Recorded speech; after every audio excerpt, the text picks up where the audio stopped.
grazie. Lorenzo Rocchini, primo centrale del Val di Pucecchio, stagione 2012-2013. Cos'hai da dirci? Presentati un po'. Ora, io sono il giocatore più forte della squadra, quindi tutto dipende da me se ho voglia o meno.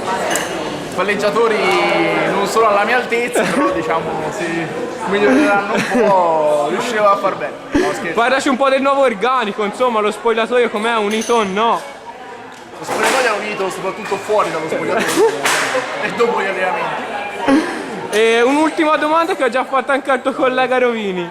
Ci stanno parlando molto di queste serate del Valle Pucecchio, ma sono solo voci di corridoio o effettivamente è un po' uno scazzo a Pucecchio? Allora io qui voglio smentire tutto, che non sono voci di corridoio, è l'assoluta certezza e l'assoluta verità. È completamente allo scazzo, cioè penso che solo andare a ballare, però va bene così all'inizio, poi vedremo. Va bene, va bene. Via, in bocca al lupo con Rocchini. Ciao.